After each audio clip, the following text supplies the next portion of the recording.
What's going on, and welcome to SPN Lineups featuring Philly D and Steve the Ballin Fantasy Assassin. Check us out on Twitter at SPN Lineups, and you can find our videos on Facebook and Instagram at No Limit Fantasy Sports. Today, we're talking NBA for the first time. Check out CryptoFantasySports.com. We have our very own tournament, the SPN Lineup Special. We run it every day.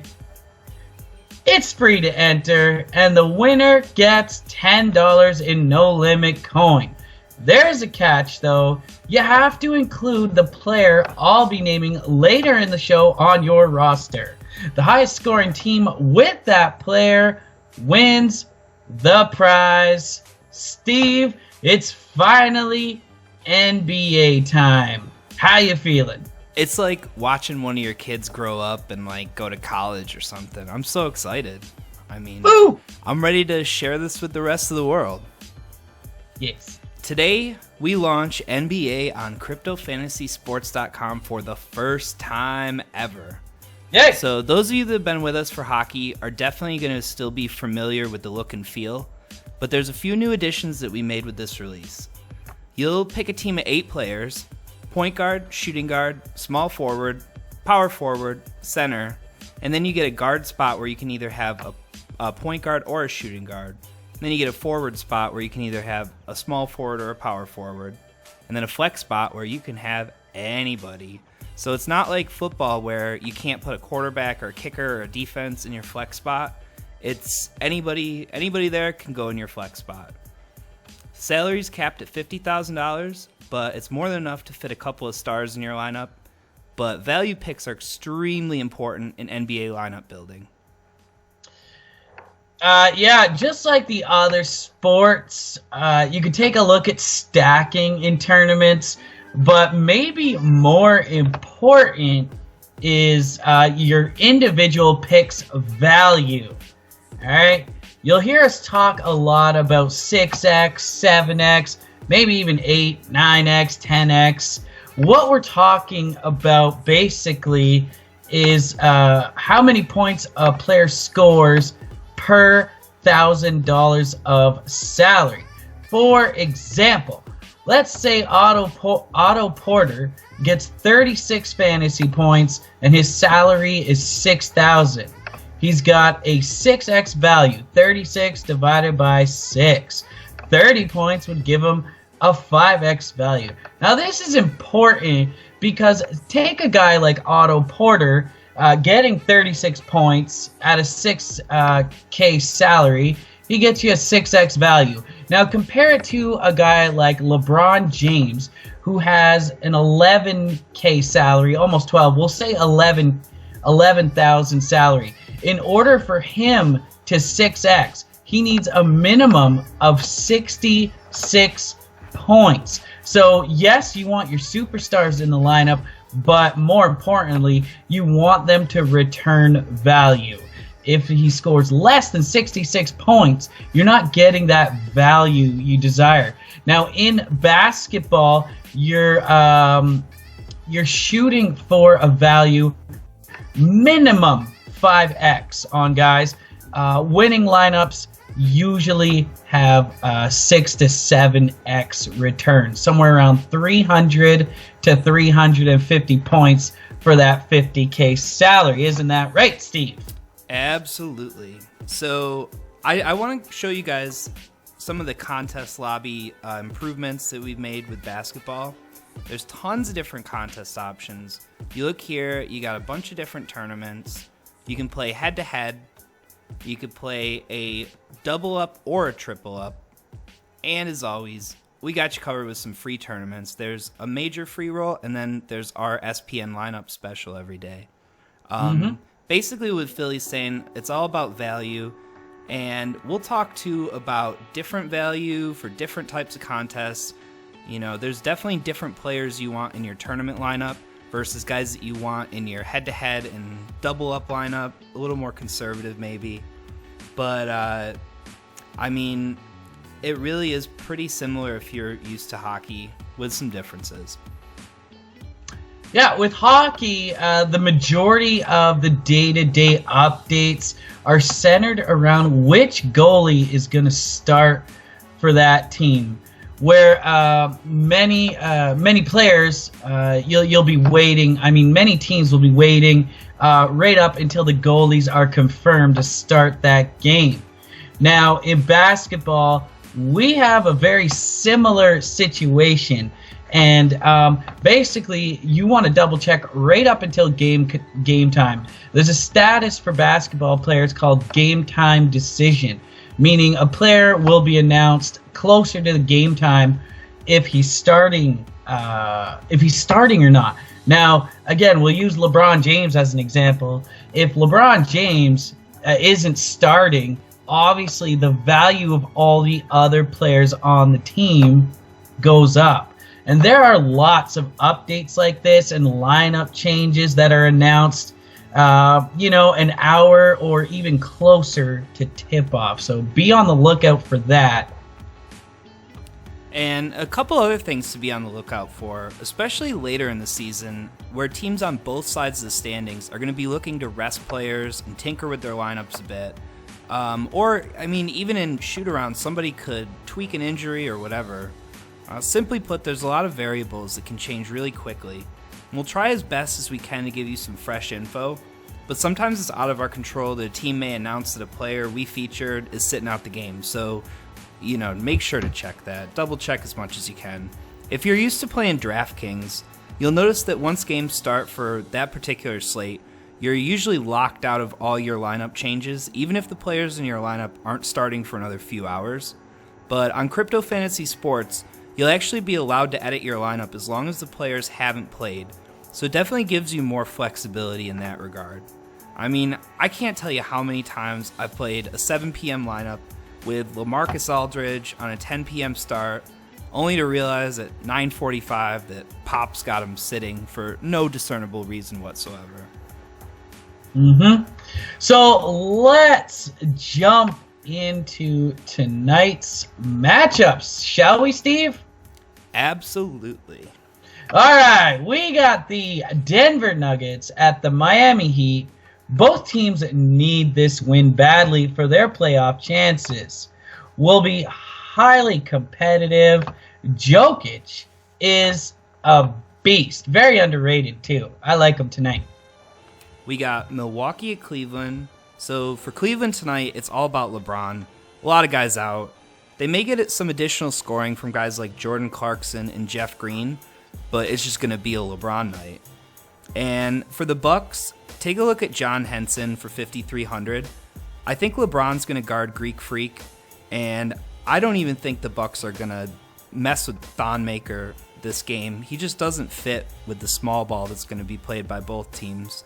Henson's not much of a scorer, but he's got a size advantage over Jeff Green, so I see him getting some putbacks and some easy boards tonight. And when it comes to the high-priced players, you can go Greek Freak or you can go LeBron, and they've both been hot lately. But I just see tonight Greek Freak being more of a 5x value, and LeBron keeps the last 3 games in a row he's been at 6x value, and I see him keeping that up tonight. Right on, Steve. I'm going to fade both those guys. Dun, dun, dun. You got to love the fantasy contradictions. Steve, what do you got on the Lakers and Pacers matchup? For the Lakers, I really like Kyle Kuzma at 6,000. He's a little up and down, but he put up 50 fantasy points a couple games ago before he's been, the last couple games he's been dealing with a minor injury and he's been out. The Pacers, they're going to be without centers Miles Turner and Domantas Sabonis for another game. So Al Jefferson should see another 25 minutes at center. And he's productive offensively, but defensively there's a huge drop-off in interior defense when he's on the court.